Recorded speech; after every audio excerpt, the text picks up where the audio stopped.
এই যে বর্তমানে যে আইন শৃঙ্খলা অবনতির কথা আমরা বলছি, এটা কিন্তু ভারতের প্ল্যান বি।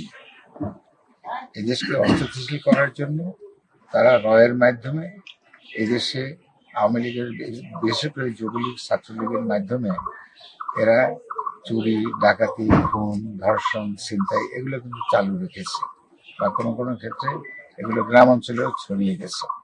আমাদের ইদানিং গোয়েন্দা সংস্থার যে রিপোর্ট, তাতে এই কথাগুলোই উঠে আসছে যে এটা ভারতের প্ল্যান বি চলতেছে এখন। তাদের প্ল্যান এ ছিল এই বিগত ফ্যাসিস্ট সরকারকে 41 সাল পর্যন্ত ক্ষমতায় রাখা। তো সেটা ব্যর্থ হয়েছে, আপনারা সেটা ব্যর্থ করে দিয়েছেন, এবং এখন প্ল্যান বি চলছে এই দেশকে অস্থিতিশীল করার জন্য। এবং সেজন্য কাজ করছে, ইসকন কাজ করছে, আওয়ামী লীগের লোকজন কাজ করছে, বিশেষ করে তাদের ছাত্রলীগ, তাদের যুবলীগ কাজ করছে। সেই জন্য ওনারা এখন আমাদের সাহায্য চাচ্ছে, সরকার আমাদের সাহায্য চাচ্ছে যে যেসব ছাত্রলীগ বা যুবলীগের কমিটিগুলো আছে, সবাই যে খারাপ সেটা আমি বলবো না, যারা খারাপ তাদের নাম ধাম জোগাড় করা, তাদের ঠিকানা জোগাড় করা, তাদের ন্যাশনাল আইডি জোগাড় করা, এবং তাদের যদি পাসপোর্ট থাকে পাসপোর্টের কপি জোগাড় করা, যাতে এই আইন শৃঙ্খলার অবনতি এটাকে রোধ করা যায়। বিশেষ করে আমাদের যখন পবিত্র 2 ঈদ আসতো, তখন ওদের যে সিন্ডিকেট আছে, সেই সিন্ডিকেটগুলো তারা ভয়ানক সিন্ডিকেট, ভয়ঙ্কর সিন্ডিকেট, তারা অমানুষ। তারা দ্রব্য মূল্য এত বাড়িয়ে দিত, এত ঊর্ধ্বগতি করতো যে মানুষের কিন্তু জিনিসপত্র কিনতে নাভিশ্বাস উঠে যেত।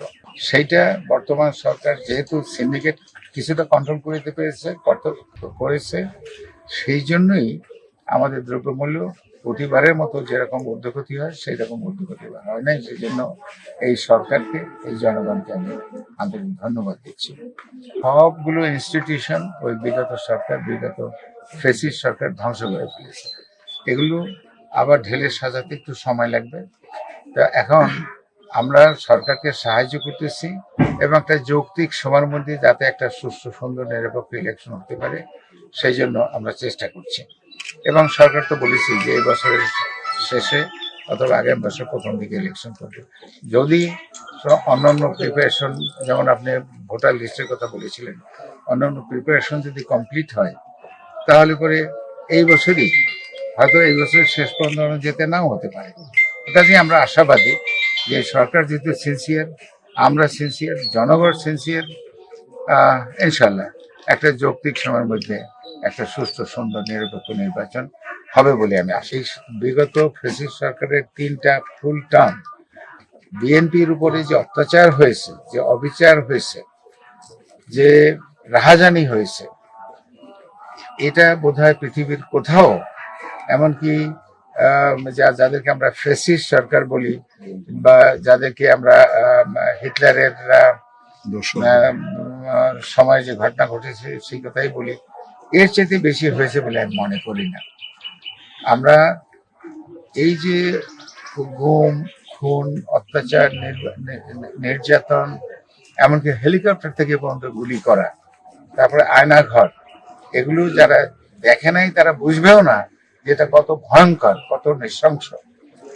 তো আমরা তা সত্ত্বেও শেখ হাসিনার সময় বিএনপিকে ভেঙে টুকরো করার জন্য এহেন সুযোগ নাই যেটা তারা সদ্ব্যবহার করেনি। এমনকি গত নির্বাচনের সময়, ওটা তো ইলেকশন ছিল না, সিলেকশন ছিল, সেই সময় বিএনপির প্রায় 27,000 নেতাকর্মী অ্যারেস্ট হয়েছিল, তাদেরকে জেলে রেখে তারা নির্বাচন করেছে।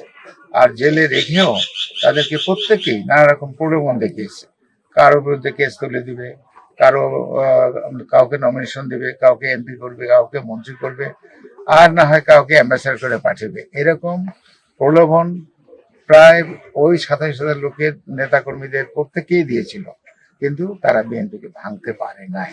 এটাই হলো বিএনপির সার্থকতা, এটাই হলো শহীদ জিয়ার আদর্শ, এটাই হলো ম্যাডামের নেতৃত্ব, এটাই হলো বর্তমানে আমাদের তারেক রহমানের নেতৃত্বে যে আমরা কাজ করছি। বিএনপি যেহেতু ভাঙতে পারে নাই, বিএনপি ইনট্যাক্ট ছিল, ইনট্যাক্ট আছে, ইনশাল্লাহ ভবিষ্যতে আরো শক্তিশালী হবে।